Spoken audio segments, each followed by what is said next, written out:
दूसरे टॉपिक भूल गया मैं। क्या था टॉपिक? हाँ, भाइयों जय श्री राम।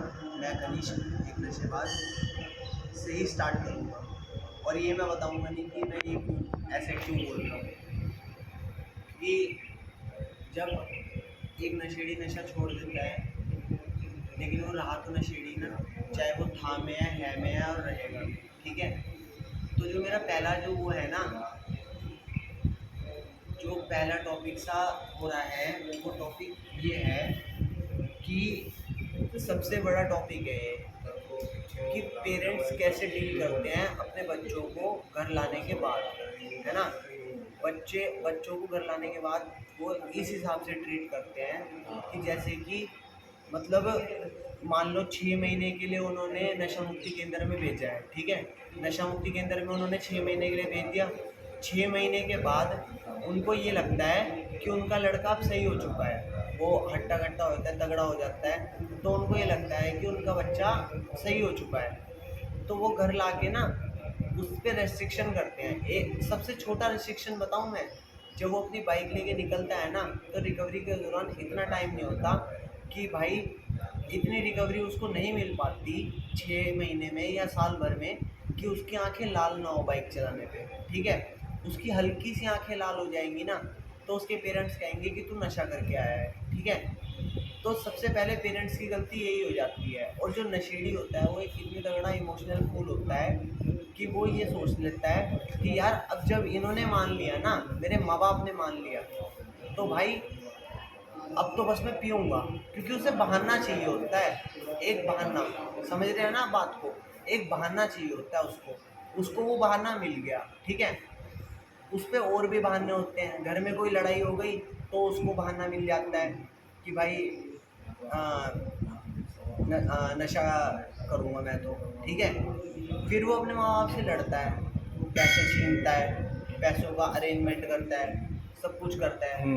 लेकिन मैं पेरेंट्स को यही कहना चाहूँगा कि आप अपने बच्चे पे शक करने की बजाय ना उस पर अपना थोड़ा विश्वास दिखाइए। मैं मानता हूँ कि उसने आपका विश्वास कई बार तोड़ा होगा, आपने उसे 10 बार रिहैब भेजा होगा तो उसने आपका 10 बार विश्वास तोड़ा होगा, लेकिन उस पर एक बार विश्वास बना के तो देखिए। और लोगों ने बनाए भी होंगे, फिर भी उसने तोड़ा होगा, क्योंकि हमें सिखाया जाता है एक टाइम टेबल। जब इंसान खाली होगा ना, तभी वो नशे की तरफ जाएगा। जब वो बिजी होगा ना, जैसे मैं माता के दरबार में हूँ इस टाइम, ठीक है। माता के दरबार में उसका एक टाइम टेबल बना होगा ना कि हमें 8 बजे माता के दरबार जाना है, सुबह नहाना है, उसके बाद ये काम करना है, उसके बाद ये काम करना है। तो उसको थॉट प्रोसेस नहीं आएगा। जब तक उसका थॉट प्रोसेस नहीं आएगा ना नशे के दौरान, तब तक वो नशा नहीं करेगा, ठीक है। और दूसरी बात ये, मैं पेरेंट्स के लिए बोल रहा हूँ ये बात, अगर आपको लगता है कि आपका बच्चा गलत चल रहा है, तो आप उस चीज़ को ना गलत वे में ना लो। आप उस चीज़ को ऐसे समझो कि जैसे कि आपका बच्चा नशे में है ना, आप उसको फॉलो करो, लेकिन उसको ना पता लगे, उसको शक ना हो, ठीक है। उसका ध्यान रखो, लेकिन उसको ना पता लगे, क्योंकि उसको बहाना मिल जाएगा। और अगर उसे बहाना मिल गया तो वो तो ओपन है, फिर तो वो ओपन ही करेगा जो करेगा।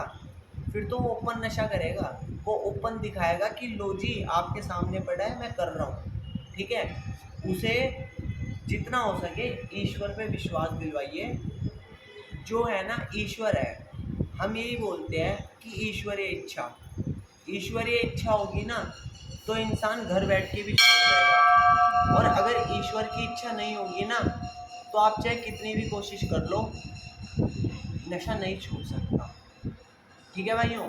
और ये बात तो मेरे दादाजी भी बोलते थे कि इच्छाओं को मारना सीखो। इच्छाओं को मारने का मतलब ये नहीं है कि नशे की इच्छा को मारना सीखो, ये नॉर्मल लाइफ के लिए भी है। अब किसी को कार चाहिए, कार आ गई तो बाइक चाहिए, मतलब सॉरी, गलत ट्यून में चली गई ये बात मेरी। किसी को बाइक चाहिए, साइकिल चाहिए, कार चाहिए। यार अपने से नीचे वालों को देखो ना, जिनके पास ना बाइक है, ना कार है, ना कुछ है, बट लेकिन वो भी तो अपना ज़िंदगी व्यापन कर रहे हैं। तो मैं माता रानी से सबके लिए यही दुआ करना चाहूँगा, और मैं माता रानी के आगे इसीलिए बैठा हूँ कि वो मुझे भी रिकवरी में रखें, और जो सदस्य हों, जो यूथ हमारा ख़राब हो रहा है, उस यूथ को एकदम इक्वालिटी पे रखें। मतलब इस नशे के जंजाल ने ना हमारे यूथ को इतना ख़त्म कर दिया है ना कि मैं बता नहीं सकता।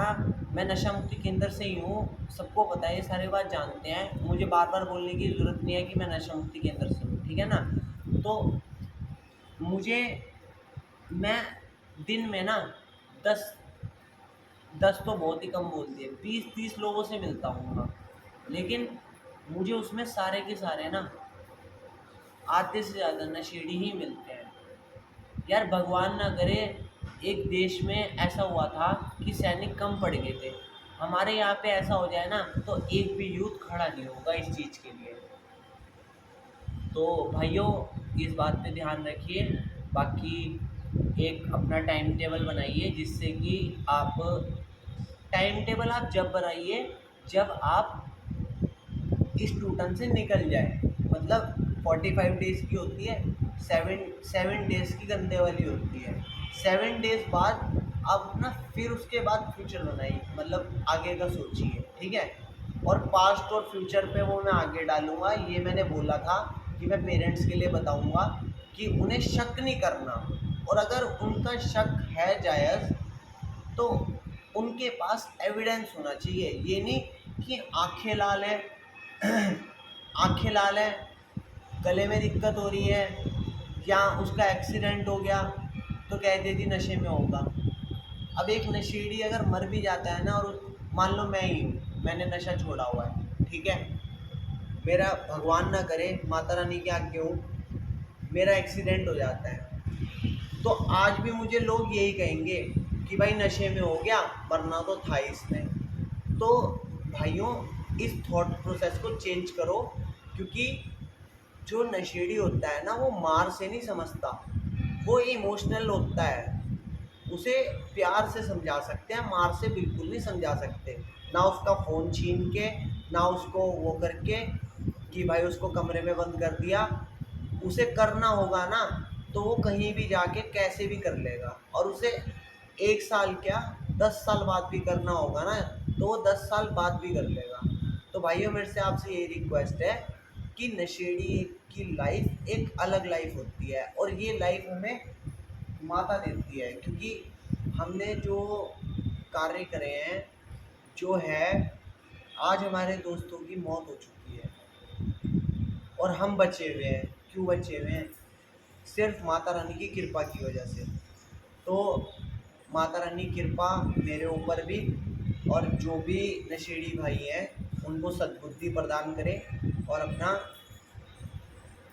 सब कुशल मंगल से सारा कुछ सब कुछ सही रहे। जय श्री राम, जय महाकाल।